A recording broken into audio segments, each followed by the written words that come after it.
This is the moment we waited for. Everything you want is right here. We gon' give them what they came for. We gon' take it up from last year. Shoot on my shot, boy, I'm long range. Me and the team on the same thing. Stayed down, never switched up. Only thing changed was the game. I'm in the zone now. Nothing can change what we on now. When I pull up, know it's going down. Foot on the gas, ain't no slowing down. Aiming for greatness, no settling. Yo, what's up? It's your boy Phil All Caps, and I'm here with my brothers. I got Mr. Apollo Reed, Mr. Guard Up Knicks, and eating his sandwich with no shame, my guy Diehard E-Rule in the building. What up, boys? Peace, man. Peace. How you doing? Feeling good, orange and blue skies, man. I'm good, bro. I feel so good that I actually went the extra effort and I got my Knicks banner back up behind me instead of just the regular curtain that's been up for like the last 5 weeks of our show. So I had to get that back on, had to get the orange lights behind me. You know, I had to go all about it because we are doing well. We are making people pissed, which is great. I love seeing fans steaming. I love seeing all the people who are talking so much trash about us eat their words. How you guys doing this morning? Excellent. I felt like I was drinking last night. I kind of stopped drinking. I don't drink anymore. But I was at Pig Beach in Queens, Astoria, and it has like an outsized venue or whatever. So just the screaming, because we were down by 20 in the third. You know what I'm saying? And then it just was going crazy. But like the yelling and the screaming. So like I'm starting to feel my age now because I feel like I was like literally having like a panic attack or a heart attack, a combination or something. Man, I'm getting too old for that yelling and screaming and jumping around like that. That's funny, man. That's funny. I don't know. Me, it's almost like drunk. It's almost drunk. More like I literally I woke up and checked the score again. I honestly did. I honestly woke up and checked the score. Me too. I was like, did that shit really happen? So I don't know. I don't know what to believe. I believe in this team. That's all I can say is I believe in this team, bro. I don't know what this means. I don't know if I'm going crazy if I ask for a sweep, but you know what I'm saying? Like I said, I'm here. I'm glad I'm here, bro. Yeah. Well, it's crazy because yesterday was kind of spoiled for me. So you guys know that I've been talking for years on this show and even before when I had you guys on before it was, the Knicks Nightcap about my favorite brand, Rare Character. And so finally got to a place where I'm in Tennessee and they're having an event about 2.5 hours away from me. So my guy from one of the Rare Character Facebook groups hits me up. He's like, yo, bro, I know it's a little bit of a drive, but why don't you come to this dinner that we're doing? It's like a special dinner with Pablo from Rare Character. You guys will be able to link. We can hang out with the people that you know from the group. And I was just like, bro, that's 2.5 hours each way. That's a lot, to take my big old Ford F-350. That's gas like crazy. And I was like, it's just a lot. And I was like, wait a minute. Does he need photo and video for the event? Like, has he hired anybody for that yet? And he's like, typically he does by now, but I don't know. Let me see. So he ended up connecting me with the guy putting on the event. And he ended up paying me to come out and shoot photo and video, which was real dope. But I didn't get out of the event till about 10. So I had silenced all the KOT family. I silenced you guys. I silenced my brother so that I didn't see anything. But oh my God. You didn't see, you weren't able to see the game as it happened? No. Oh so my I had God. everything on silent from everyone that I could think of immediately. But people in my whiskey communities all started texting and messaging me. And one of my old grooms, Josh, he was like, holy cow, we did it. Are you in New York? We got to get together. I was like, all right, Josh is lit right now. And he wants to hang. And he just told me that we won the game. So I ended up having like a 2.5 hour drive back and watched the game as I was driving. Not safe. I don't encourage people to do that. But I had to watch it. And it was incredible. But we got a lot to talk about because we didn't even talk about game one, before, our last show. So did we? No, we didn't. No, we didn't. So we got a lot to talk about. Shout out to everyone in the chat. Appreciate you guys so much. Shout out to my guy, JT Riddick, always coming, showing support. moderating, helping out. We were supposed to have a guest tonight. I don't know if he's going to show up or not. Probably not. But he's got the link just in case he wants to show. All throughout tonight, if you guys are in the chat, if you guys are watching on Twitter, do me a favor. We want everybody and anybody to feel free to come up and talk their talk tonight. This is crazy. Whether you want to just call in and not show your face on video, whether you want to show your face on video, whatever. Like, we got a lot to celebrate right now as Knicks fans. So if you want to come talk in any way, shape, or form, that's the link that I just posted. Come talk as much as you want throughout the episode. You can come and go as you please if it's topics that you feel like you have something to say. And then if you want to dip out and then come back, feel free to do that. But I'm excited. Shout out to my guy, Space Ghost. Appreciate you so much for being in here. If you guys can, please hit a retweet and share it on Instagram, Facebook, wherever. The more people we get in here, the more we get to celebrate our Knicks. And I see how some of y'all be acting a fool in New York City already. So I know you want to act a fool on live television as well on YouTube. So come on out, talk your talk. Where do you guys want to start? We can start with, the preconceptions of what most the media was saying before game one. Everybody had it where we were losing when they did that panel. There was not a single person, I think, on ESPN that said the Knicks had a chance to actually win it. And I think it was like 10 or 12 people that all straight up said the Celtics. And pretty much everyone said that we just aren't going to be able to contend with them. So how does it feel like watching these two games and just watching the media kind of slowly have to backpedal a little bit? Because they still talked a lot after game one, but now you can't talk that much when we took both games in Boston. So what are your guys' thoughts, on the media and how we're responding to that? I'll throw it to you first, Apollo. It's funny because after game one they talked a lot, and then after game two it's kind of like they were scared to talk. So it was like there wasn't much you could really go to and like, what are you talking about now? Because it was like people, they were like scared to make their predictions. What can you say, bro? There's even Knicks fans, even if you would have told me that we would have won the first two games in Boston, I wouldn't have believed you. You know what I mean? And it wasn't because of a disbelief in this team. It's just based off of how last series ended. In terms of like the fact that we kind of like I wouldn't say we struggled, but it wasn't a cakewalk to get through the Pistons series. So, you know what I mean? I'm looking at that and I'm like, damn, man, we got to go against Boston. You know what I mean? So to see the reaction of everybody right now, and the media, and seeing how they have to kind of give us respect, but in a way, a lot of people are still just saying the Celtics are just not doing this. The Celtics are just not doing that. And I'm like, you got to give us some credit. You know what I mean? Like, don't get me wrong. These guys are missing open shots. There's a lot of that. They are missing open shots, but a lot of these shots are shots that aren't in the flow of their offense normally, especially with the way we normally guard them, because we usually don't switch as much. And just to see them panic a little bit, it just brings joy to my heart. But that's all I got for now. Go ahead. Ebro, my fault. Yeah, the key word, panic, man. That's what you see. Like the first game when everything was happening and whatever, and we just waiting for that for them to come back. Like, it was kind of like dreary. But then something, like both games, there was a key moments in both games where something happened, and then like I'm always with my sister, so I looked at my sister. I was like, "Yo," and he just said, "Yo, I think we might win this game," like that, because it was just like almost like a panic, like a energy, like, yeah, like it said, like if you're fighting somebody and whatever, and you think you're winning, but then they hit you with the pop, and you're like, "Oh snap, maybe I might not win this fight," So I think that's what happened. It was like a phenomenon kind of thing.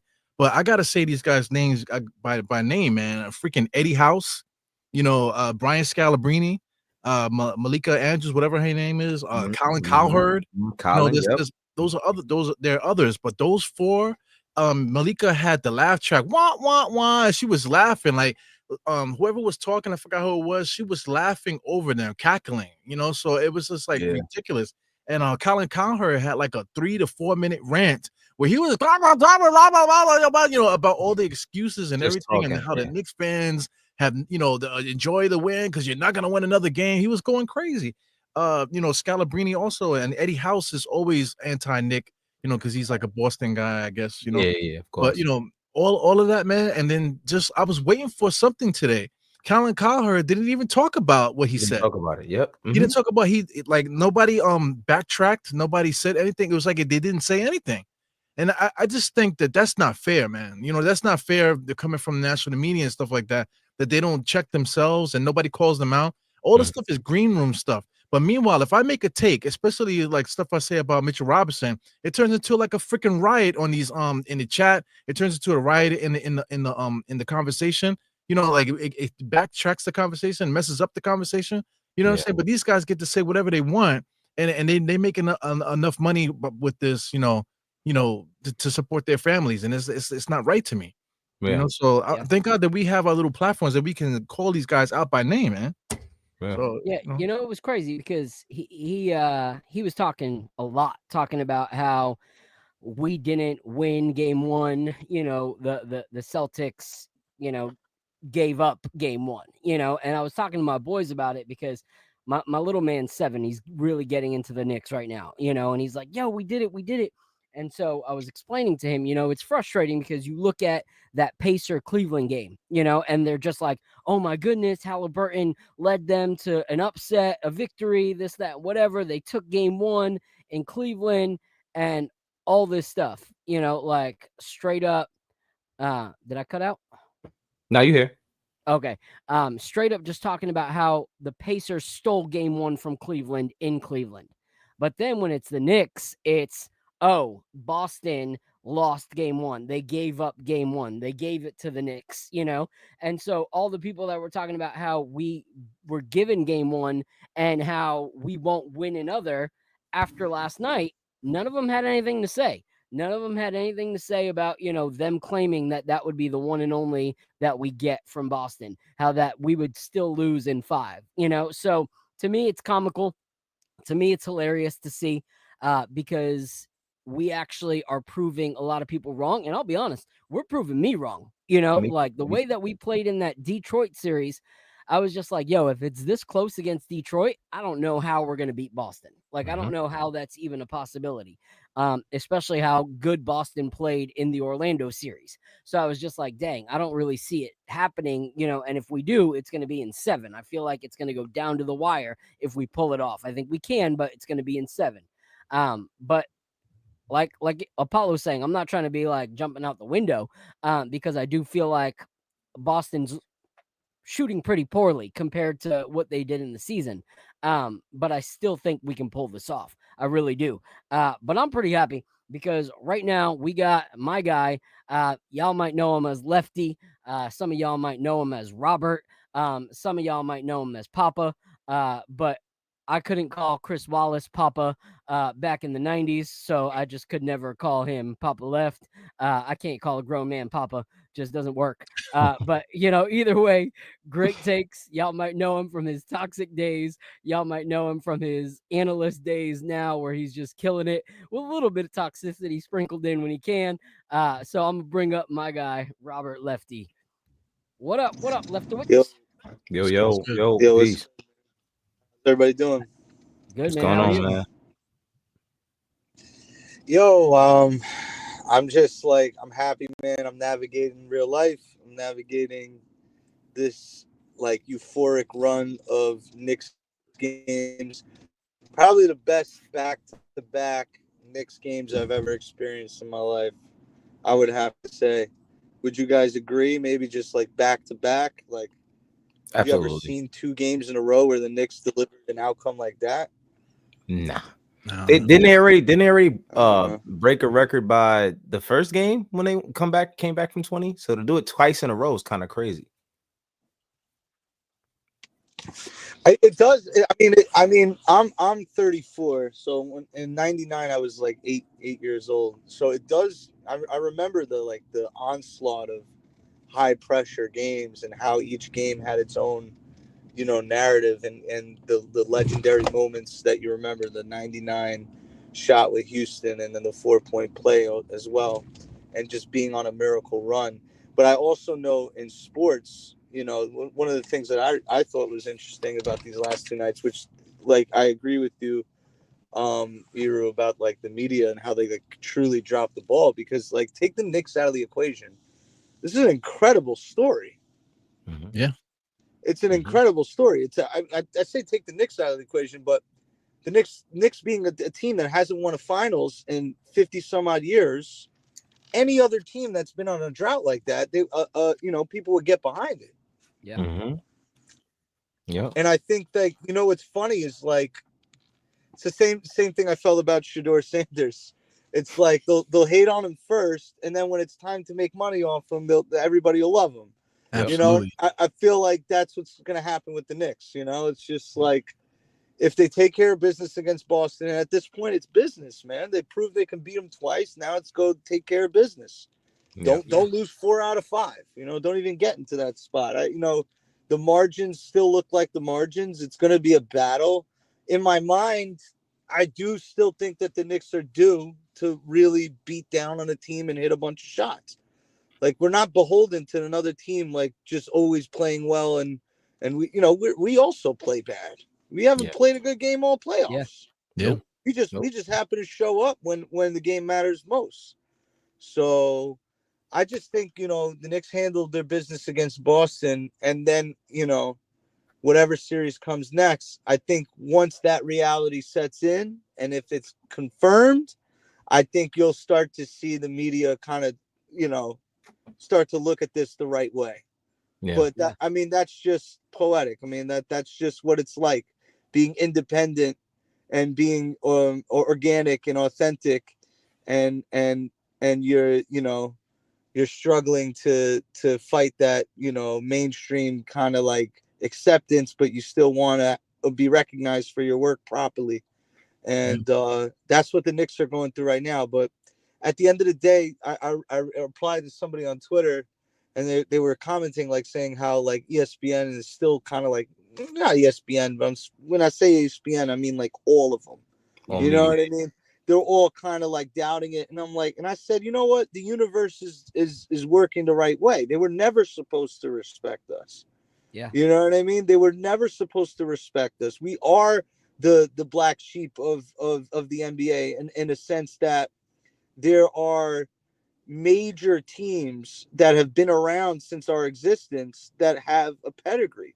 You look at Mhm. the Celtics, you look at the Lakers. These are the teams that we had to beat to win our only finals. And then you look at, you know, I'm talking shit with a Pistons fan. I sometimes I forget they got titles. You know what And I mean? yeah, more recently So than we did. Yeah.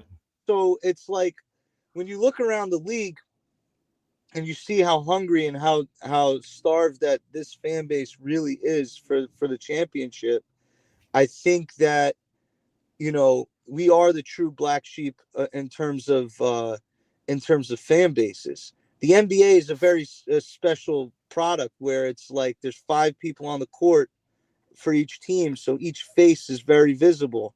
And now you got people like in my, I teach at a school, there's a kid from day to day, he's got a New Jersey on. You know what I mean? One day he's Curry. Knicks win a game, he pulled up in a Randall jersey. I didn't know what to do, man. The other day he pulled up in a Brunson jersey. After game 6, he pulled up in a Brunson jersey. The other day he's in a Jordan jersey. But this is the nature of the NBA. This is the way that the product is. You know, it's just individuals over loyalty, and Mhm. it manifests itself in the actual product. The Yeah. actual product is transient, and the Knicks fan is not. They are completely loyal. Mhm. They will treat every game like it's Game 7 of the NBA Finals. So I think our initial reactions this morning, I don't know if I speak on behalf of everybody, but like even this morning, I woke up and I'm like, wow, you really still don't get it. You still Yep. don't get it. You still don't respect what's going on here. Like, you Yep. don't respect the story, the Bridges story. The Bridges story is a great story. It's playing like playing up to this expectation to get 5 picks, and he's their missing piece to beat ball. It's so direct. These are the pieces that you needed to get Boston, and now you have a guy. And I was thinking on the flip side of this, Jason Tatum Name a player that wins a championship, gets promoted as the face of the league, and he's 5 for 19, scores 13 points. The team only has 2 buckets in the last 9 minutes, blows 20-point leads, and they're just finding ways to slight Jalen Brunson, calling out the Celtics, but not by name, right? They're just doing it to like slight the Knicks. Yeah. Like, because I think it's ingrained at this point. It's like they don't want to accept it. That's why I really want, game 2, there was a psychological thing. It was like, hey, man, don't take the foot off the gas. Go win game 2. And now that they got past that psychological hurdle, there's the next one where it's like, it's built into it already. You haven't won at home. You have motivation. They still think you're a joke. They still think it's you. They threw 2 games. You didn't take them. By the way, in this world, it takes 2 to tango, man. It takes 2 to tango. Yes, you didn't play your best game, but we could have sat there down 16 on the Peyton Pritchard 3 and said, you know what? Salute. Yeah. We took our game. We got Brunson and Cat on the bench. McHale hadn't scored any points going into the 4th. He kept us in the game, man. They kept fighting. So there's an ethic in sports that the media completely missed out on the last 2 nights, which is the game. Number one, the game's never over till it's over. And also, the underdog has a chance to win the game. Yeah. So they missed out on it because they're so caught up in the Knicks. The Knicks are a joke. The Knicks are this. So that's why the Knicks really, they got, I've been saying all day, I want the chip now. I don't want it next year. Yeah. Like, I want it now. Like, we are United States versus Russia miracle level right now. We are Herb Brooks. You might beat us 9 times out of 10, but tonight you're not going to beat us. Like, we are at that precipice. I don't know if I said that word the right way.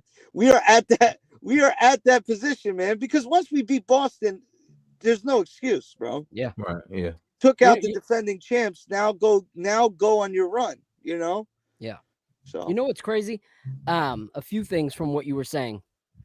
Some of the people that like actually get it, like it's weird because I used to absolutely loathe hearing Reggie Miller call a Knick game, like loathe it.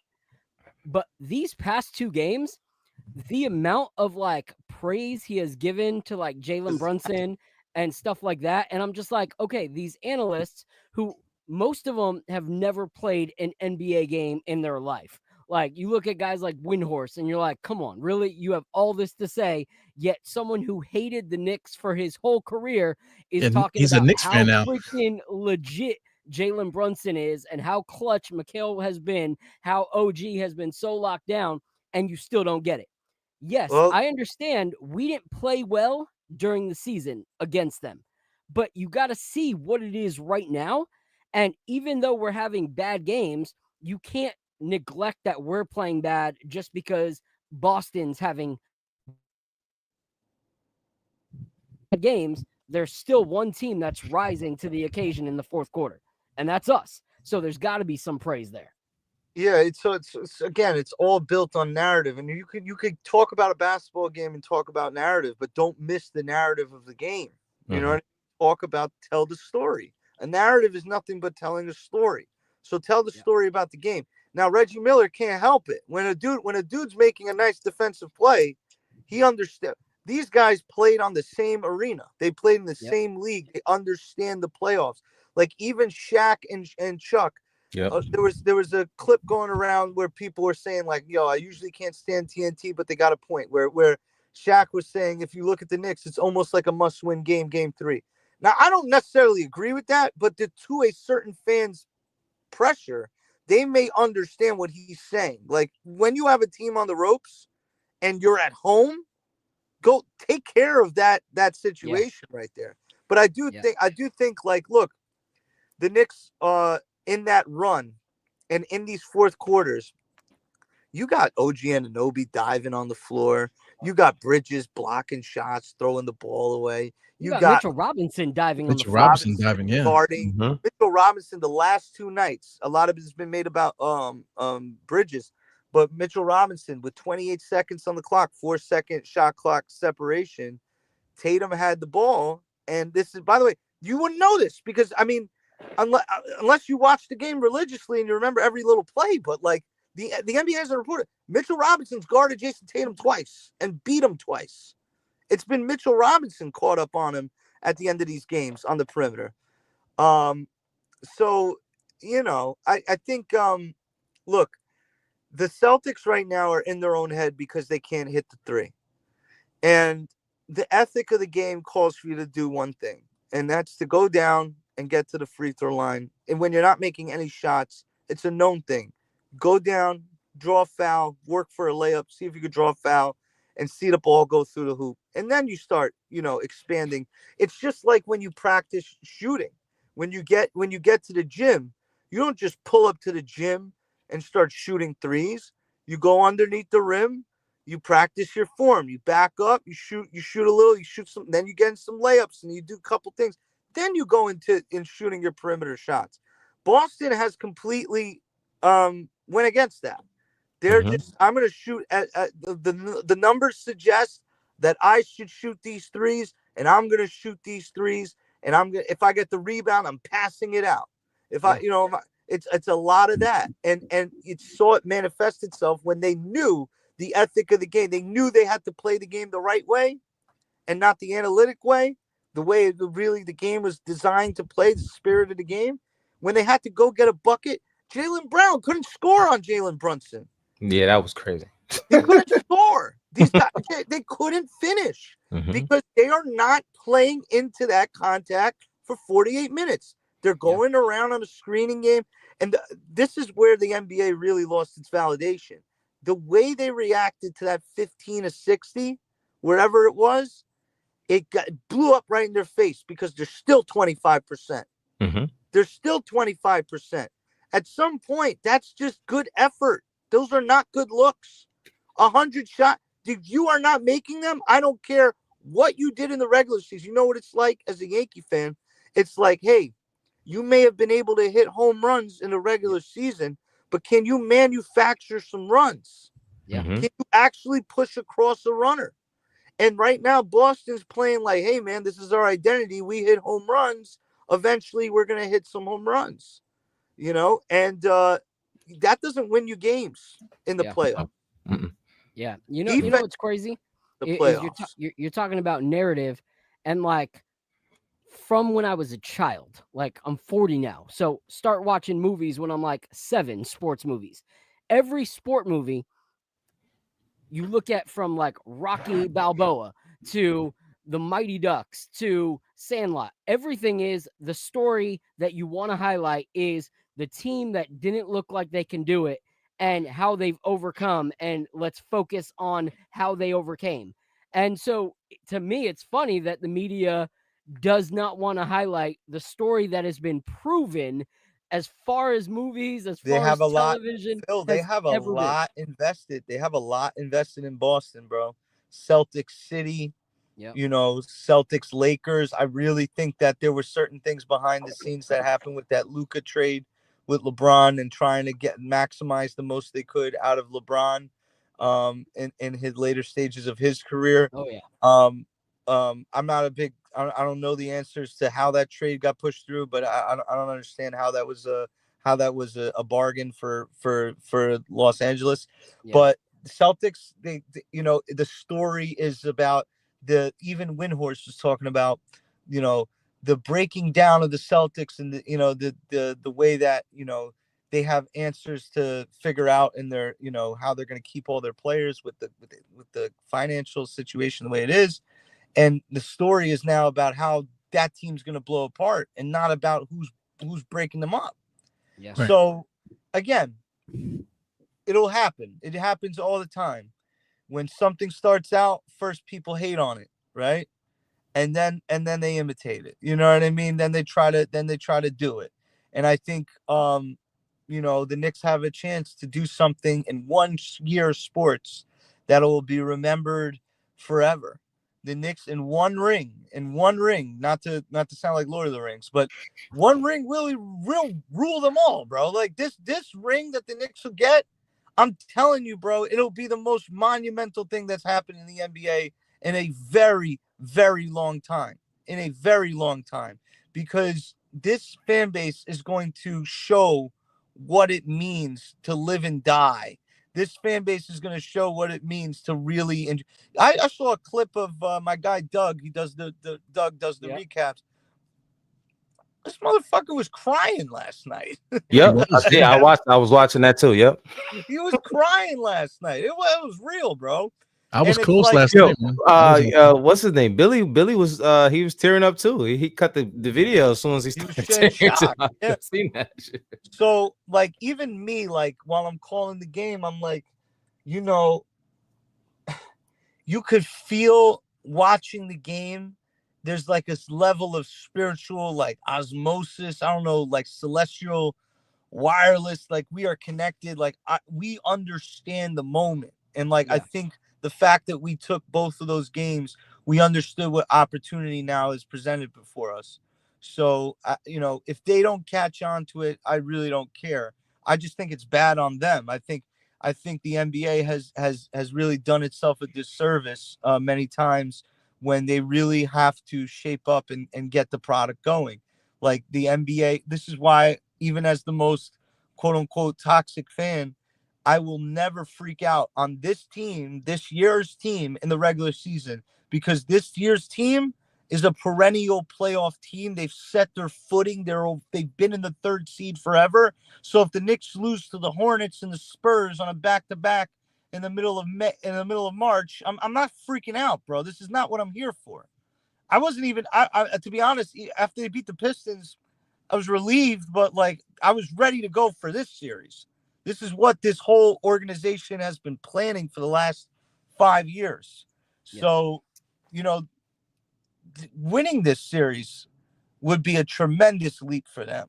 I know for their side of it. For me, I want to see everything. But for their side of it, they were just trying to compete. Mm-hmm.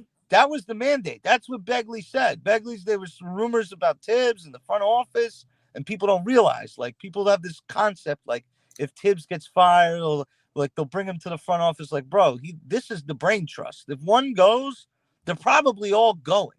Yeah. Like this isn't like, we'll phase him up and do, like, that's not happening, bro. So they would have to have been all out embarrassed. So they got past Detroit, and I was like, all right, they got past that. I wasn't really impressed with how they did it, but it showed some resolve. And you know what? I'm with you, Phil. Like, if they play like that, they're going to get crushed by Boston. And they've done, in the last 48 hours, they've turned it into a new reality, bro. And you can't sit there and act like you're not in a new reality. Yeah. We are in a new reality right now as Knicks fans. And the thing is like, we didn't expect to play Boston this early. You know, like the team was shaped and built to be able to contend against Boston. Like thinking that Boston would be where Cleveland was at the end of the, season as the number 1 seed, thinking that they would be the championship contending team that we'd have to go against. And so this, to me, is the biggest test for us. Like, this is all the trades that were made. This is how the roster was constructed. It all comes down to how we compete against Boston. And so when people are jumping out the window, and then I'll throw it to you, Eru, and then you, Apollo, people were jumping out the window about Mikal Bridges all throughout the season, like 5 picks.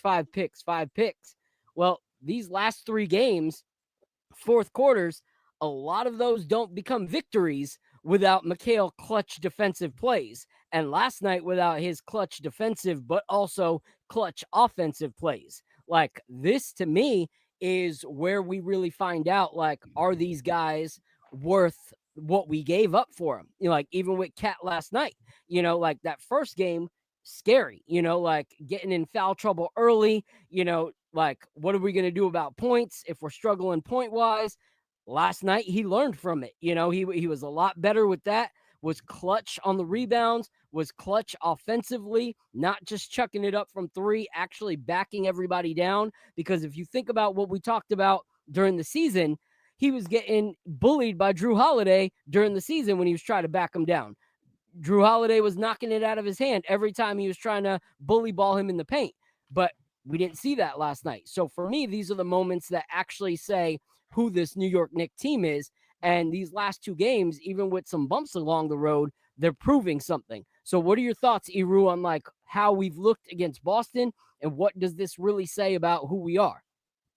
Well, we look like shit against Boston, to tell you the truth. But I just want to double back on what Papa Left was saying about the basically the culture thing, like changing the culture. This culture of basketball now, everybody is just like it's always like it's like the oh look at you type of thing, you know. So that's the type of fan that the Knicks, excuse me, that the NBA was trying to cater through all these years. That's why the product is so bad. You know, the 3-point shooting because of Steph Curry, you know, and all the other stuff. It's just not fun basketball. And a lot of the older fans, especially the commentators, they're not having fun watching it. I saw BJ Armstrong made some comments on his podcast, talking about the physicality of basketball, how you know, now like competitiveness now is becoming a priority, not because of what the NBA is pushing out. It's just that you know, what the fans are responding to.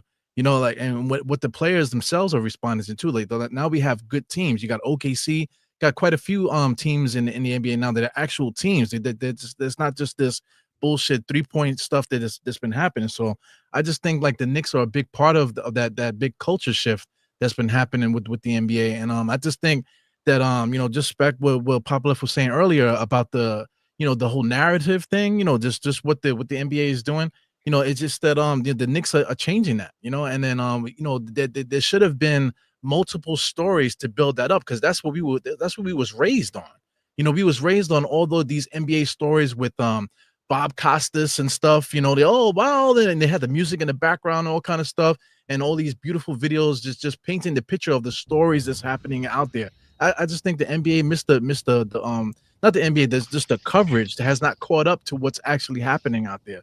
So just going back to what I said about the Knicks not playing good, they weren't playing good.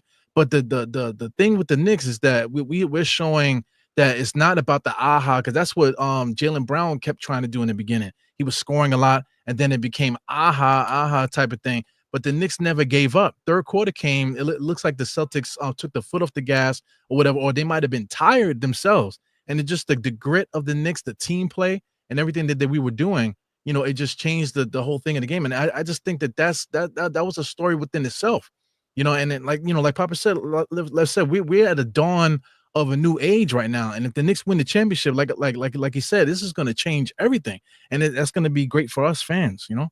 Yeah. What are your thoughts, Apollo? So Papa had mentioned you say Papa Left had mentioned something, and he was talking about the teams like the Celtics and the Lakers, how they're the teams that, you know, the NBA tries to push, you know, basically. And, you know, the fact that the Knicks are in this position, to me right now, you know, as we've been saying it for years, when the Knicks are good, you know, the NBA is in a great place, you know what I'm saying? And that's obvious, obviously. But, you know, I think with us being like, this is the most entertaining team in the playoffs right now. For the last 2 years. Absolutely. For the last 2 years, the story behind the Knicks, especially behind Brunson, his dad, all of that, and just Leon Rose and how they're all connected. This is the most entertaining team right now in the playoffs.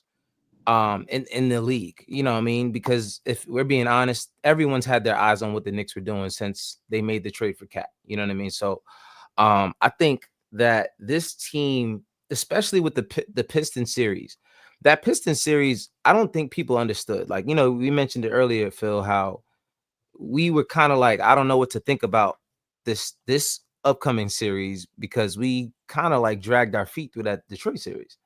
But what we're not understanding is that series really helped us get to where we are right now, especially physically, and being able to take that fight against them, because that's all the Pistons had. They didn't have anything else to throw at us but to be physical and be aggressive with us. And we had to withstand that. I mean, there were some times where it didn't look great, but we withstood it, and we understood that is the energy of the playoffs. Okay, boom. That's because if we're talking about last year versus this year, a lot of people said last year's team is way better. This team just doesn't have that grit. This team is not the same. And if you're looking at this team now, I don't think you can say that anymore. You know what I mean? I think there's been a change. Now, we did lose Dante, we did lose Julius, but having this team right now, especially at full strength, people don't even realize every time that report comes out and they said there's no injuries for the Knicks, that is a complete difference from last year. You know what I mean? And from the last like 3-4 years. yeah, More especially and like you said, for a Tibbs team, like, are you kidding me? You know what I'm saying? So this team, they've never saw us at full strength. The Celtics never saw us at full strength. And I'm gonna give Tom Thibodeau some credit. I see people in the chat talking about Tibbs already and firing and all that. Like, we're not talking about that shit right now. like calm that shit down right now, because that's just not. It doesn't need to be the conversation at this moment. I'm gonna give him credit because defensively, we're not even guarding them the same that we guarded them throughout the series, throughout the season. And obviously, we can guard them differently now that Mitchell Robinson is there. You can see single-handedly what he has brought to this team defensively, bro. So long-winded and all that. I got a lot more points on this paper here. I'm just checking them off as I go. But I truly have a lot more belief in this team than I ever have. These guys are built for that moment. You were down 12 yesterday, and I was like, all right, good. Yeah, right. Which is crazy. Yeah, that's a crazy Great. thing. I was like, all right, good. It's only like a 5-possession game. Good. Exactly, and that's what I was saying. I was saying to my wife, I was sitting and watching the game. I'm like, let's just get it within 10. If we can get it within 10 of the game, this is a game. I'm telling you right now. And the moment they, like you said, we came down 12, and I think it started with Deuce hit that dunk on a fast break. I said, oh yeah, and I stood up. I couldn't sit down for the rest of the game. Yeah, he cut it to 18, and then Josh hit a 3. It was 73, 53, and Deuce hit a dunk. And then Josh hit a 3, 73, 58. And then Deuce hit another 3, and it cut 12. Mm-hmm. And remember that period started out, the fourth quarter started out with Kristaps Porzingis getting an and one. Then he hit a 3. Yeah. And then Pritchard hit a 3. Pritchard twice in that second half hit a 3 to cap up like a, hey, this is our night situation. And Knicks just, Mikhail carried so much of the offensive scoring, and there was so many shots in that run where if that one doesn't go in, you're probably looking at it's the end of the night. You know what I mean? Like, they hit every timely bucket. Every time they needed, I thought they could have got more. Like, it was just like, me and Deej have been talking about, like, when we're calling the game, like we're good here, keep it here. And I'm like, I want to get greedy, like, get more. You know what I mean? Like, keep pushing. Because before the next topic, I want to give a shout out to everyone in the chat. Shout out to Gaza Zone, Julian Broom, Prezi the Boss, Nostalgic Nick, David Smith. We got Ann Grill. I always screw up that name. I apologize. I think it's Ana Grill. I think Ana Grill. Appreciate you, Ron from Still Knicks Fans, Just Knicks, Scorched Source. We got Sandman, my guy Fritz. We got all these people popping picks in. for Timmy. Yep, Timmy. I think I saw him earlier. I don't know where he's at now. But shout out to all you guys. If I missed somebody, I apologize. I will find you guys in a little bit. But shout out to everyone here. We got some people backstage real quick. So I'm going to bring up Nabil real quick just to hear one of his thoughts real quick. And if you have a question for any of us, Nabil, feel free to ask it. So what up, picks for Timmy? Appreciate you, bro. What up, Nabil? What's up, bro? Hey, Nabil. Yeah. How's Can the you all workout hear? going, man? How's the workout going? Yeah, it's doing well. Can you all hear me? Yeah, we can hear you. Okay, perfect. This is actually, I haven't used this StreamYard in a while, so I'm getting used to it. What's up, Papa Left? How you doing? But yeah, just came in here to say that the Knicks with a great win last night. Another great game where coming back from 15 plus down to win the game. Mikal Bridges back-to-back games that he got the game-winning steal. Defensive monster on that side of the floor. Overall, it's great that I have to start. Billy told me to use we in my vocabulary, so I'm going to start to use we because I'm partly a Knicks fan. So Yes, we We came out with energy in the 2 games in Boston. Now we got to keep it up in the real Garden, Madison Square Garden, and that's going to be Saturday. I think 3:30 or 3, some weird time. But I think the Knicks will win in. I'm going to say 5. I'm going to All say right. 5. I'm not going I to like say a that. sweep. But Say I'm it going to with your say chest, 5. Nabil. Say it with your chest. Knicks in 5. 5. Knicks in 5. There you go. I appreciate you coming up, man. I would like to sweep them, man. But if to close it out in Boston would be also very nice. That would Yeah. be nice. But I would like Yep. to sweep them, man. Yeah, me too. Anyways, I'm going If to we hop sweep down. them and it's at home, you know the city's gonna go freaking nuts. Like Oh, if it's yeah. a full-on sweep, they're gonna go crazy regardless. But I can imagine what it's gonna be like if it's 4 and at home. How do you guys feel? Do you guys feel anything like, it's a new game, new environment, new opponent, but the Knicks have been kind of like, hasn't really depended on where they play. They've just been they've just played sloppy basketball. But do you think that they could use the Garden's energy to their advantage, or do you feel like it makes them a little tighter? Like, what do you guys think? I have a theory about the Garden. I'll let you guys go. Now, go ahead, man. So when it comes to our home games, like, I'm not gonna lie, I was a little jealous during the Detroit series, just hearing their fans. And I say this, and this is why. I feel like a lot of New York Knicks fans in the Garden aren't like the fans. You know what I mean? Like, I feel like a lot of those people are guys who got big pockets and want to watch a show. You know what I mean? I feel like a lot of these other teams, they have, it's not like Broadway going to a basketball game. You know what I mean? It's always like a show when you're going to the Garden. So I do feel like there's a certain amount of people in the arena who don't cheer as loud as the true Knick fan would cheer.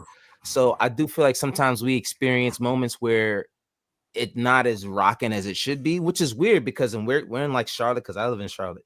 The New York cheers in Charlotte are crazy. Same thing when you're playing the Florida teams.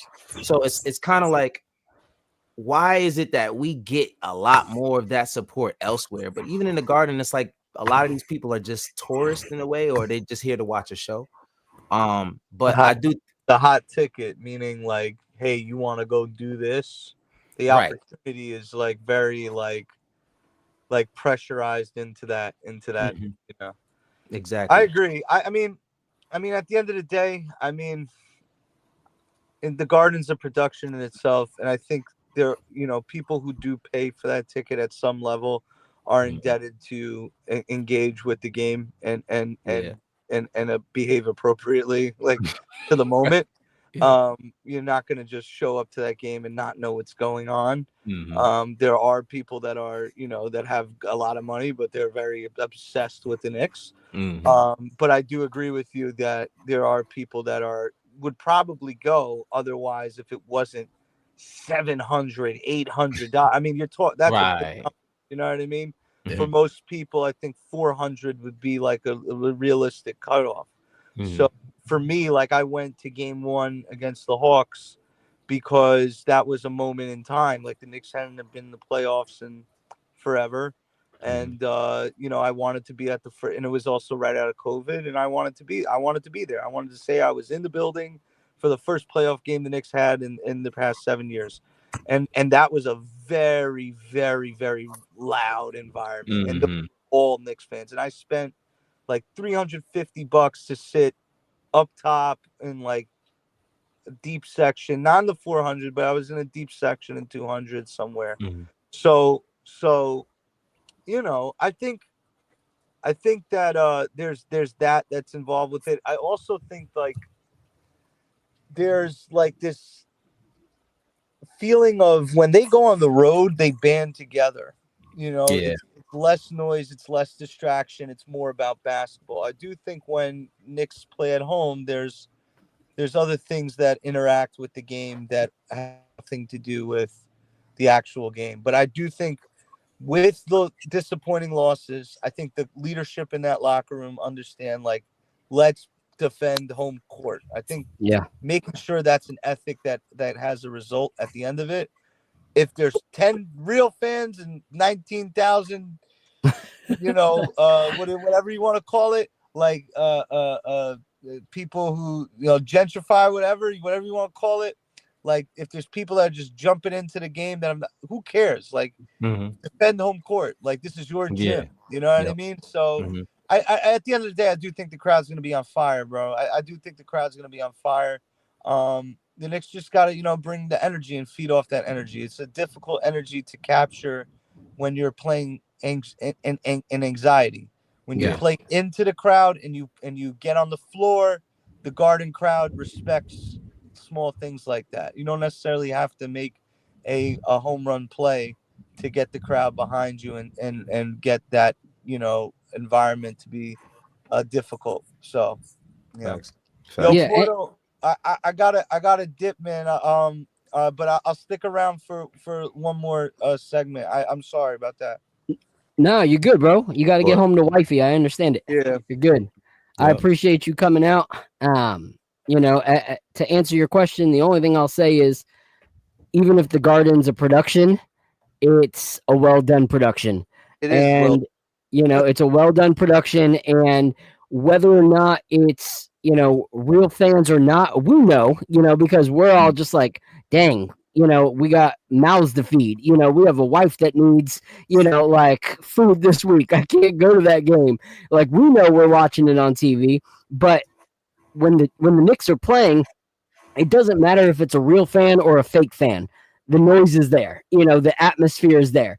It's electric regardless of whether someone's just screaming because they're here from Brazil and they scalped the ticket on the side of the street and they're just going to yell because they're in New York seeing something epic. Who cares? If it fuels our guys, if it makes them feel like, they are performing to a crowd that is supportive of them, then I'm down for it. At the end of the day, there's a reason that when players come in, they say it's different to play at MSG.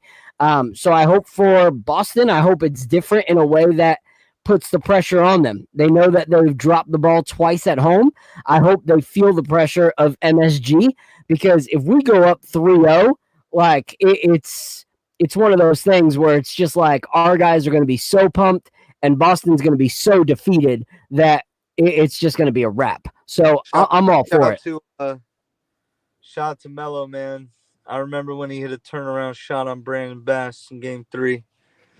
I remember when the Knicks had that series up 3-0, and then Game 4, the Knicks lost to the Celtics at home to close the series out. No, it was Game 5. I apologize. They lost Game 4. Was this one? Did they have 3 games in the middle packed in and sandwiched? Did they have them like that? I don't know. The Knicks. It was Game 5. The Knicks had a chance to close. Yeah, they were a little home team, and they had a chance to close the series at home in Game 5, and they lost. And then they had to go on the road to play Boston. I remember sitting in my room with my friend with the lights off, and I was just like, I can't believe we just lost that game.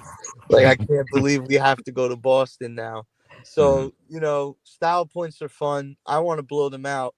But, in any shape or form, I think at this point it's taking care of business. And I think the Knicks will. I feel confident. I felt confident before last night's game. I think this team has what it takes in this matchup to beat Boston in any game. So I think Boston to beat us 4 out of 5 times would be a tall hill to climb. And I think we're gonna impose our will at home and at least win one of those games. So let's go Knicks. All right, Lefty, where can people find you, bro? On Twitter, it's at _ the 6th man with 6 THMAN at _ THE 6 the letter the number THMAN. But yeah, man. You could also follow me on Instagram at Papa Left. And you can join us. Right now we're 5-0. Me and Deej calling the games on Spaces during the playoffs. So you can join us every game. You don't have to listen to Reggie Miller if that bothers you. You can listen to me and Deej call the game. And anyway, it's not about me. It's about Knicks fans as a whole. I appreciate you for having me on, and I just want to say to all the Knicks fans watching, like, we have such a connection in this loyalty together. Whatever your opinion is of the team, it is what it is. But at the end of the day, one thing you can't question is our loyalty, and no one deserves this championship more than we do. And I pray that we get to see it this year, and if not, sometime in our lifetime. And I really hope that we get to experience that. Let's go Knicks. Appreciate you, Robert. Salute, Peace. salute, salute, man. Appreciate you. All right, that was our guy Lefty. Appreciate you, Nabil. Sure. You said Knicks in 5. Anything else you want to say before you head out? No, I think I said what I got to say. I just want to say thank you for inviting me up. Of course, it's Stay always strong, man. open. Work on them Always biceps. open. Keep lifting. Keep doing what you gotta do, and come on through whenever you want, brother. Appreciate you. Yes, sir. Peace. Thank you. Peace, Nabil. Later, bro. Salute. All right, man. All right. Shout out to our guy Fritz. He's got something to say. Fritzy, what up, Fritzy? You there? Yeah. Hey, what's up, Apollo? What's up, Yo. Eru? What's up, Good, Bill?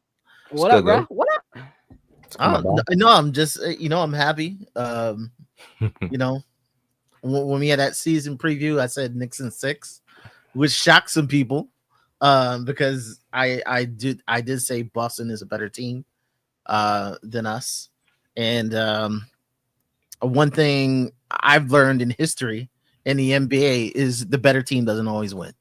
Mhm. And that's the situation that ESPN doesn't get. These other people, they keep pushing that the better team always wins. There are other factors to a game, and some series are you can make a series or break a series off of key plays, and I said that was going to be a factor in this series. The Knicks have like real specialized players, and I thought the specialties of these players was what's going to make us win this series. So yeah, I'm glad so far. I still think it's going to be Knicks in 6. I'm going to respect the Celtics a little bit. But the shooting is something that kind of shocked me. And I think that may be the Celtics' downfall. And the way that I see that it may be their downfall is the strategy was sound. Like, it was a strategy that worked. Even though the result didn't work, the strategy worked. Mhm. Like the 3 for 2s, they just shot a bad percentage. Mazzulla is not shooting these shots. So he's giving them the best opportunity to win. They just stop hitting shots. So he did it for game 1. He saw that his strategy was sound. Mhm. He did it for game 2. The strategy was sound. They just didn't hit him again.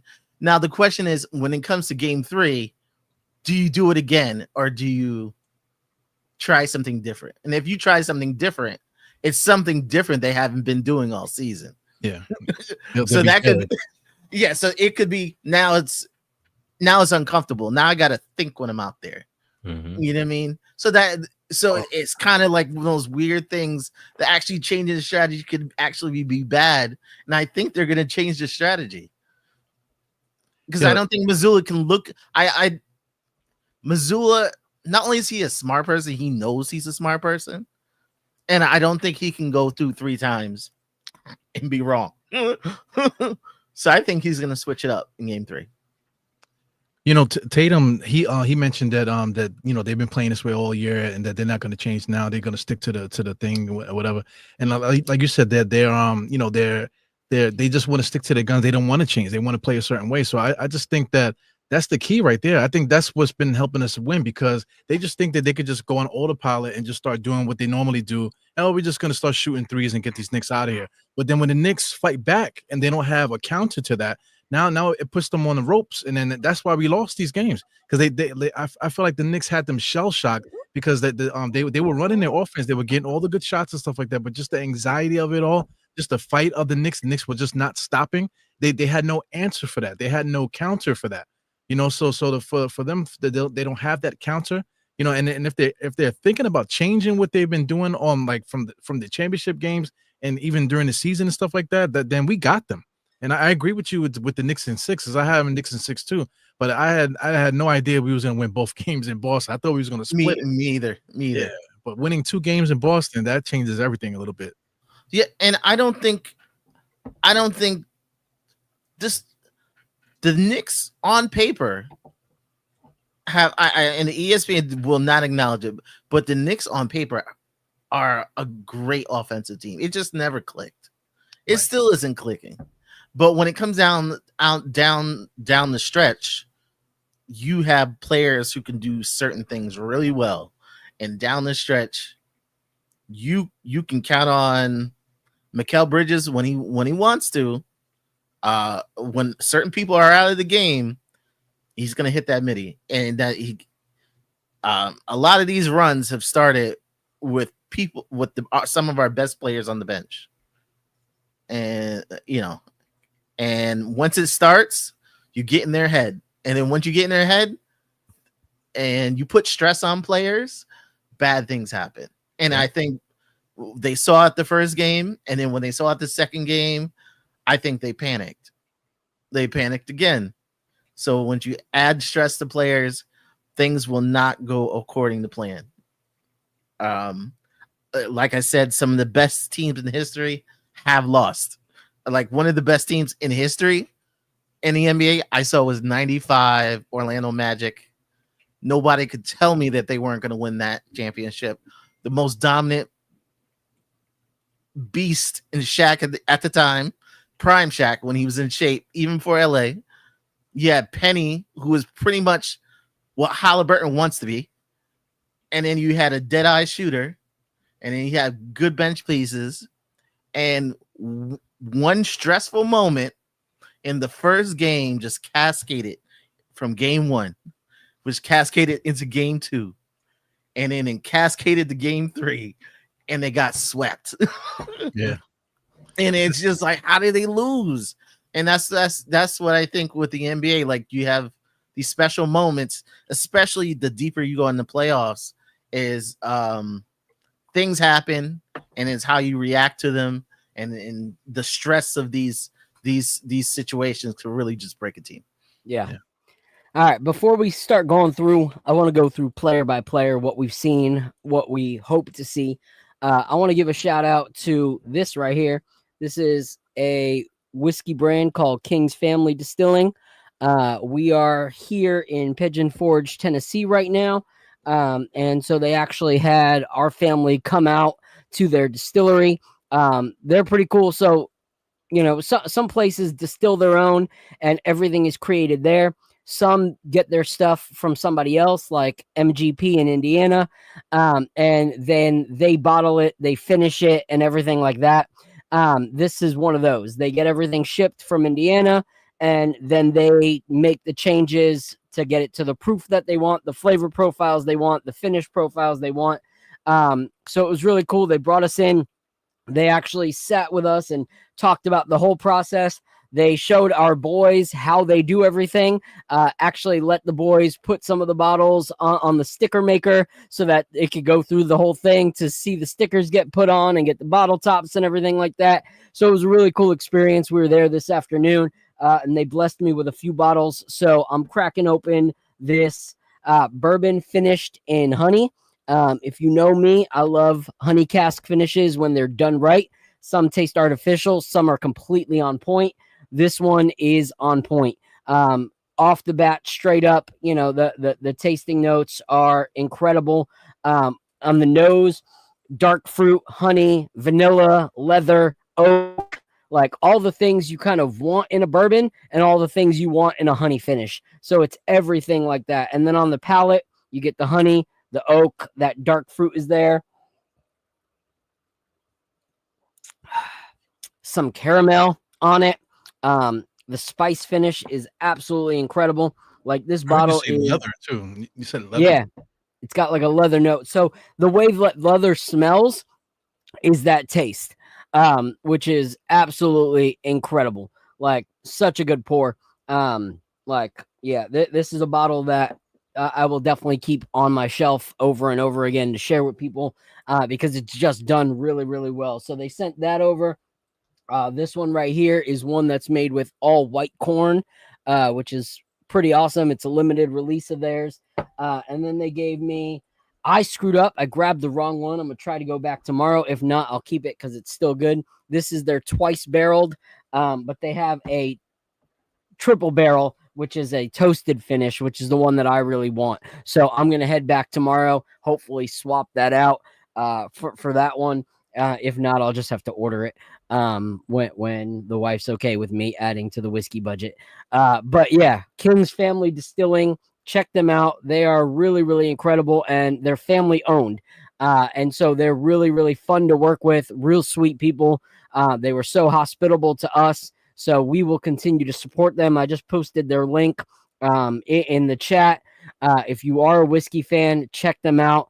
Definitely worth supporting them. I love supporting good people that are willing to support good people.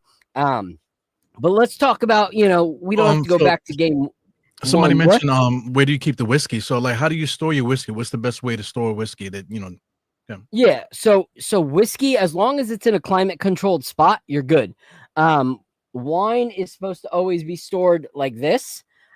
Whiskey, never store it this way. Whiskey always has to be up and down. Because if you keep it like this, it's going to rot the cork on the inside. And when you try to open it, the cork's going to break apart within the whiskey.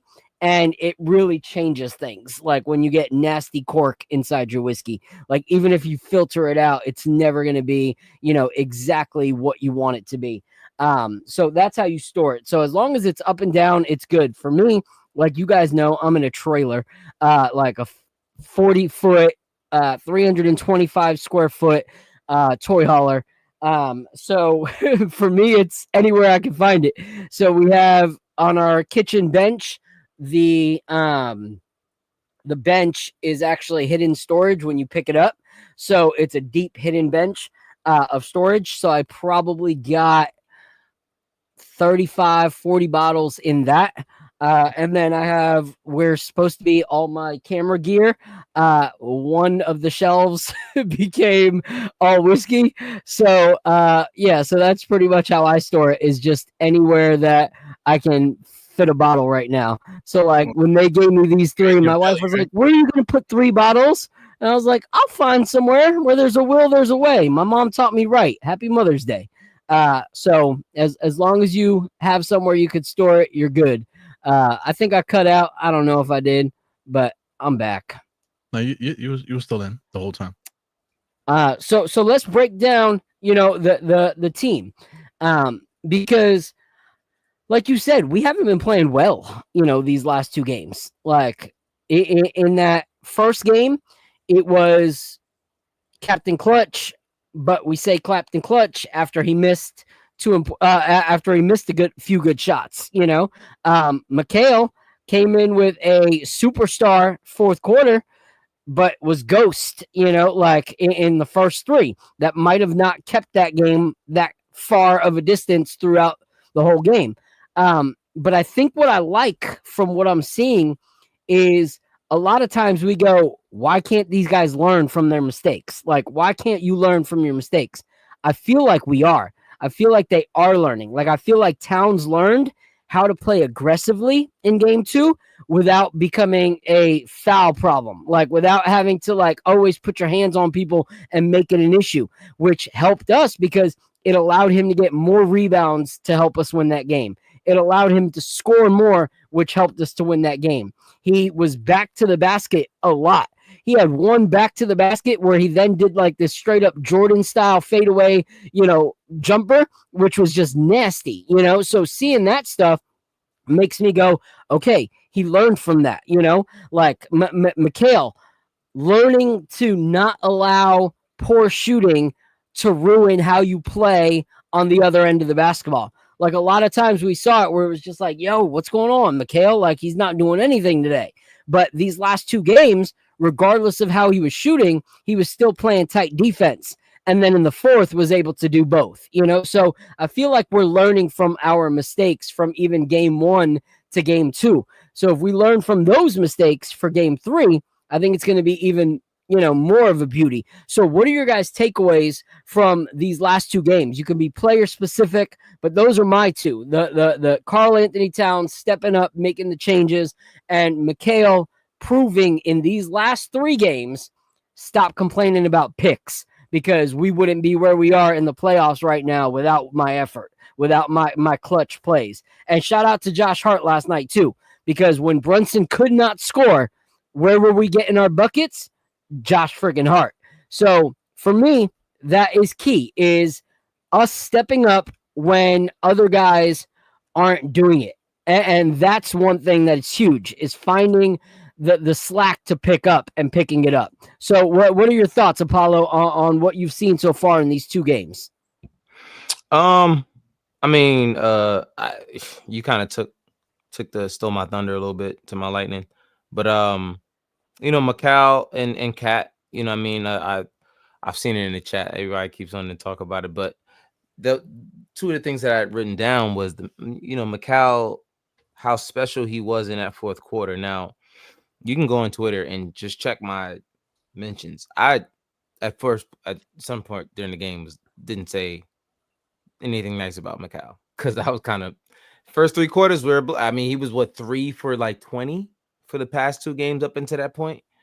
So I was a little frustrated, but I was on the phone with one of my boys watching the game, and I was like, "Yo, bro, we have to use Mikal on ball.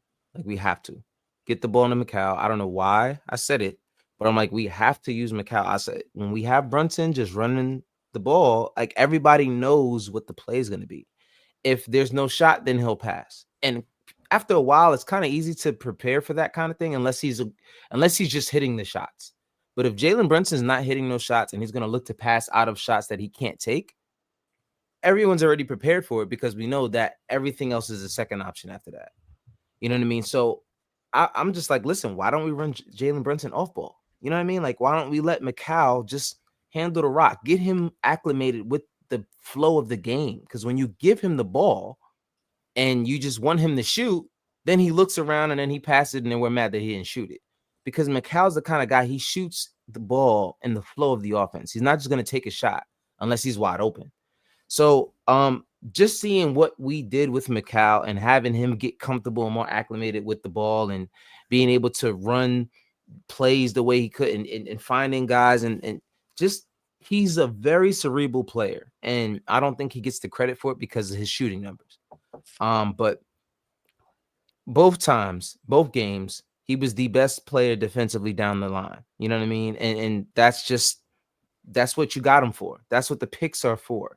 You get rid of those picks. I don't care how many guys you can draft with those picks. They're not going to play defense like Mikal does in those minutes. And I'm questioning. I'm like, is Mikal clutch defensively? Like, he just shows up all of a sudden in the fourth quarter.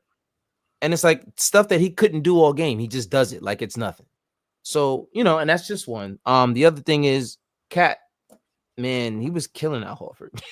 If we're being honest. And with KP hurt and not able to run a lot of minutes, you got to go to that matchup. You have to. You know what I mean? You have to go to it, because anyone that has Mikal Horford on them, that's a blow by. It's either a blow by or a foul. You know what I'm saying? So I would take advantage of that as much as possible, but just keep him out of foul trouble. When Cat stays out of foul trouble and he's able to be in the game, and now that Tibbs is actually playing him with Mitch, something we've been asking for all year, basically.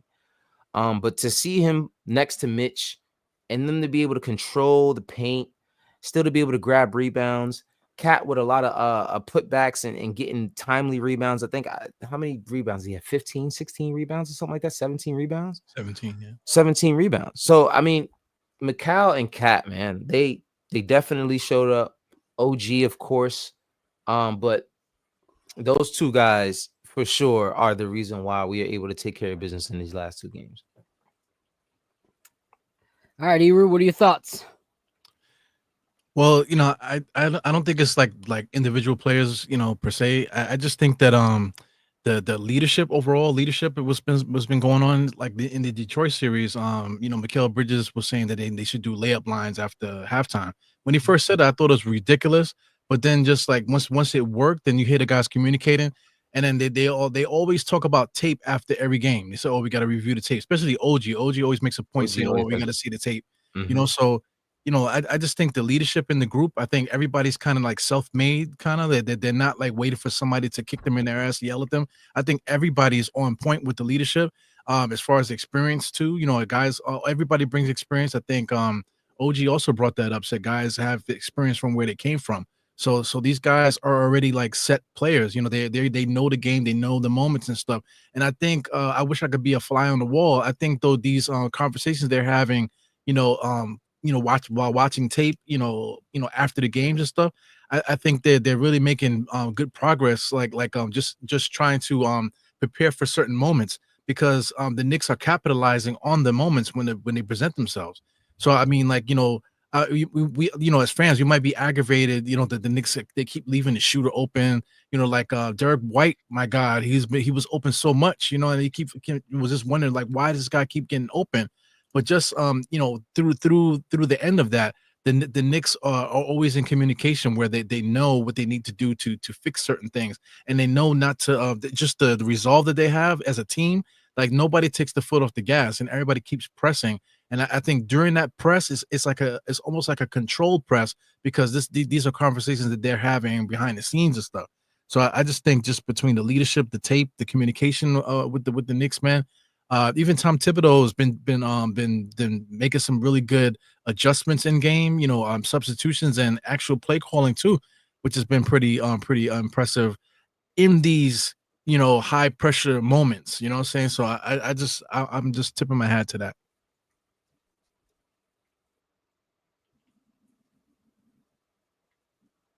Yeah. What are your thoughts, Fritz? You still there? Yeah, I'm still here. Well, with these games, it's very much been a tale of two halves. For as much joy there is in the second half, the first half's been horrible. I think the Knicks, they cannot expect to pull off what they did in the first two games. They have to score early. And what we know about the Knicks is when they score early, their confidence is up. They're going to need it. I still think this is a series where they need to score 115, 120. So I think there has to be, I don't know, to achieve that. One thing is you can't have the early fouls, because that's been an issue. So we can't have early fouls. And I think they have to really run plays early, to get those open shots. Because I don't think you can bank on 25% from three here out. Yeah, and I agree. I think that's why the plan needs to be, though, for us to guard the three.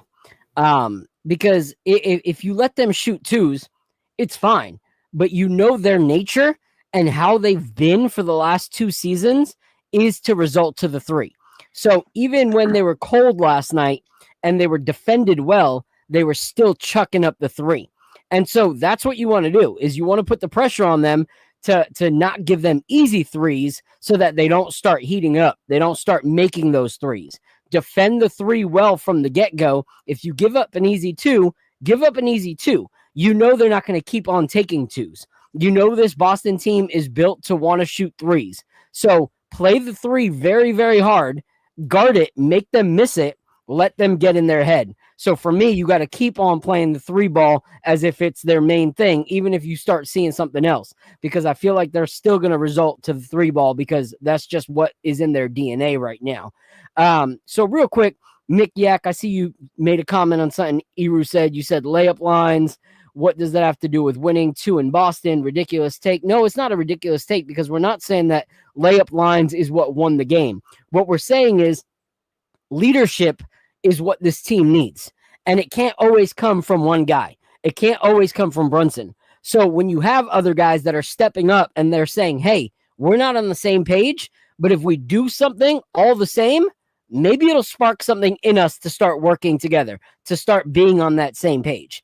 And Mikhail did that. And that was what was helpful. Not that it was a layup line, but that it was something that got them in the flow to be able to do something they all know how to do well and to come together doing it.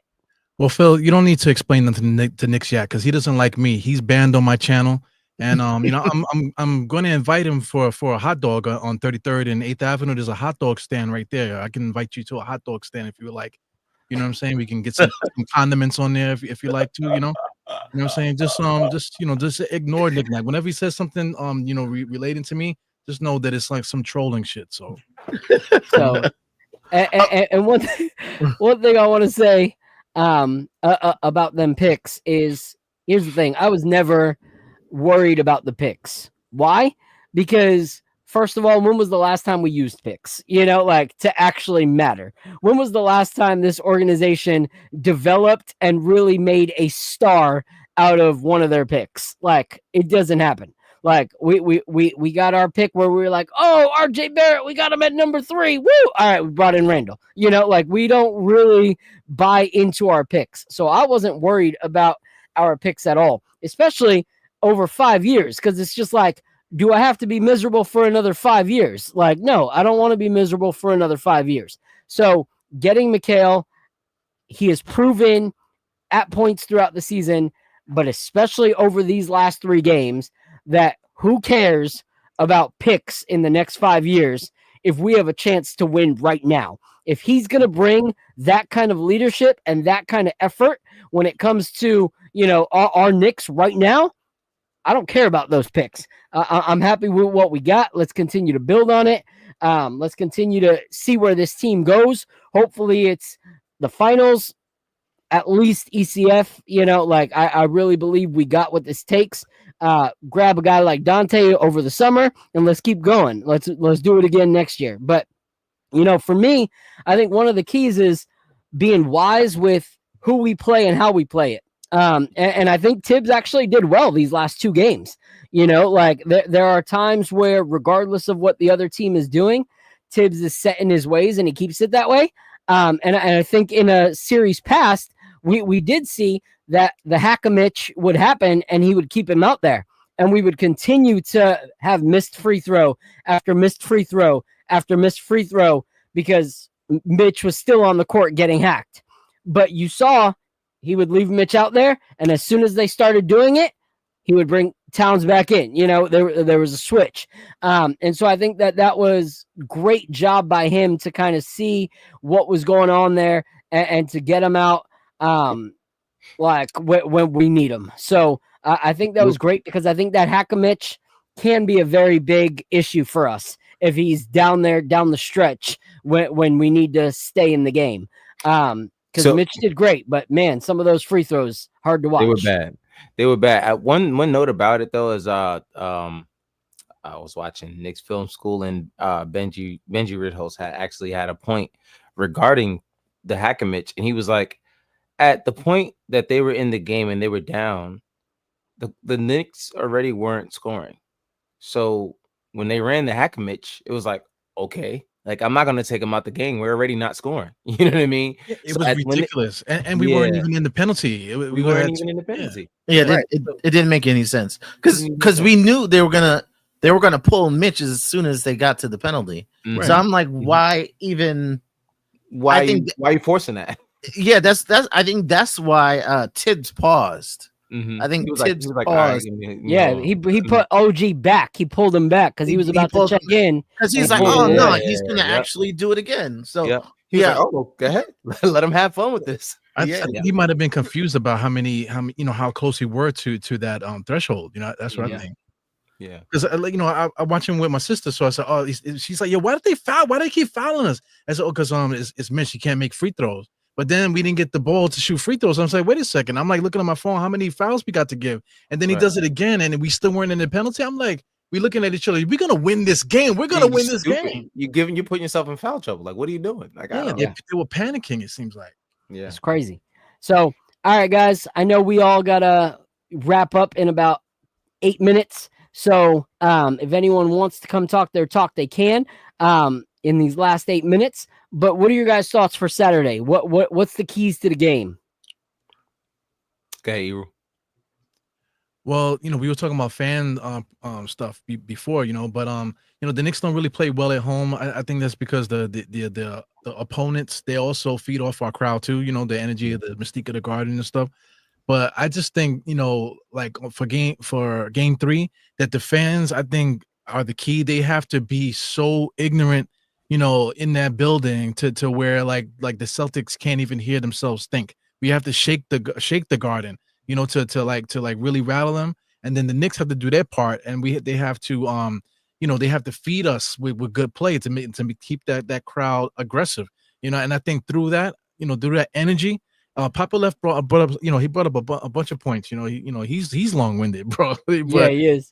Yeah, so Papa Left brought up something that I want to say too. Like, it's like we have like a hive mind, like Venom and like like all the symbiotes communicate with each other in the hive mind. Mhm. I Yeah. think like the Knicks fans, like we have a hive mind too, because like I'm saying, like wherever you are, like you can see all the different watch alongs and stuff. I was at a particular watch along and we was going crazy, and then just the energy, everybody just connected, the same reactions, the same whatever. I just think that all this got to come to head, in game 3, and I think if we do that, I think we'll shell shock them. So, and then we should take that win, and then they'll be done after that. Yeah. All right. What about you, Eru?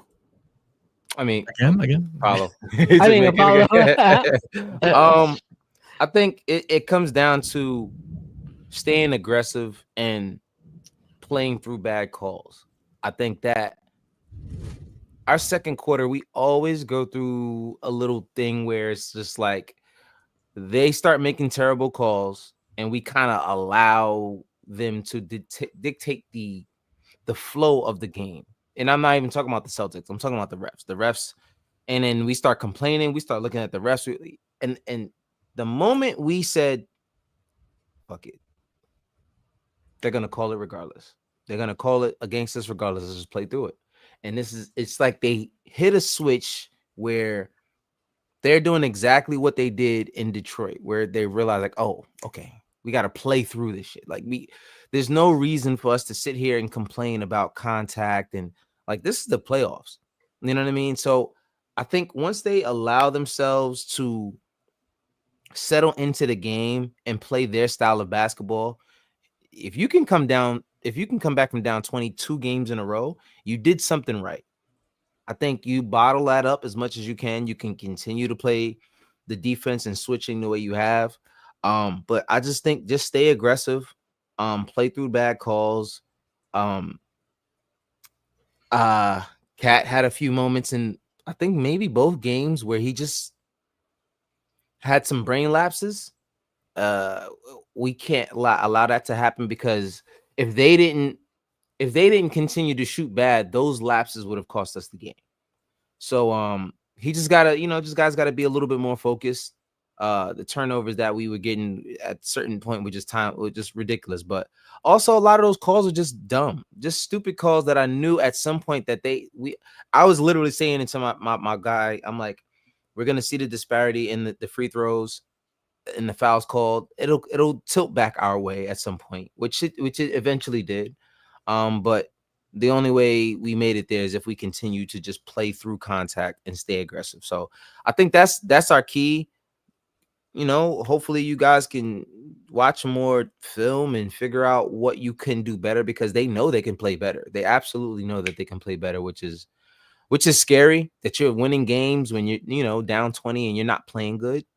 But I think that's the key to me. The key is to play through bad calls, stay aggressive, and just use everybody. You know what I mean? Like I said, once they started going through McCall, things started to flow a little bit better, and we got that run going, because it was kind of like they didn't know what to expect. They didn't know who to look for. So I think those are the keys to us getting the victory on Saturday. All right. Before I give mine, Fritz, what are your thoughts? I think rebounding, limiting them to one shot at the basket, getting easy baskets, because we're not going to be shooting as many threes as they are. I'm assuming they're going to shoot a better percentage. So getting those easy baskets, limiting them to one shot, and other people bringing up the ball. So Mikal being Mikal handing the ball and Josh Hart leading the fast break. Yeah. I think those are the keys. Cool. And for me, I'm going to say, what do you do when you get home? You typically kick off your shoes, you relax, you grab something to drink, you hang out, you relax, and you enjoy. Yeah, you just you find your peace. You find your way to just enjoy it. We can't do that. We can't get comfortable. Like, we cannot. Someone said it earlier, and I believe it's the truth. That's what I've been saying. We need to play like we're down 3-0 on Saturday. Like, we need to play like it's a must-win, win or die, win or go home, win or join LeBron and Luka in Cancun. Like, that's got to be our mindset going into that game. And I think that if we do that, it's over. Like, if we can go in and we can play with the effort that we played in the last 2 fourth quarters, but actually click offensively, like, I think it's going to be lights out. It's going to be over. I think if we come in with any pride, with any arrogance from these last 2 games, with any of the, look at all of our fans, like, woo, like, no, forget the fans, like, forget everything. Just come in and play like your life depends on it. And I think we take it. And if we go up 3-0, let's just start preparing for that next series, my guys. Like, it's one of those. Because if you look at some of the post games, even though they were talking a little bit of trash of like, we can't wait, this puts us as the underdog now the pressure's off, whatever, or, we're looking forward to this game. Al Horford saying he's excited for the opportunity, going in a hostile place, but they're excited for their group, and Tatum, just being like, we have a game at Saturday. It's going to be fun. If you're a competitor, this is the moment you live for, like, they're talking. But if you look at when they were talking about how they lost the game, those cats look deflated. Like, Jason Tatum looked depressed. If we can make them go down 3-0, those guys are broken. Like, their spirits will be crushed. And we will take that 4th game within the next 1 or 2 after that. So lock this game in. I think it's clutch for us to make sure we can win in 4 or 5. But I'm excited. Let's go, Knicks. Appreciate everyone that's been in the chat. If you haven't yet, hit that like button, hit that subscribe button. We will be back next week.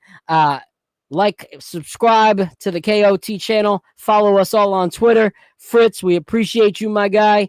And until next time, God bless, and let's go, Knicks. Appreciate you guys. Peace. This is the moment we waited for.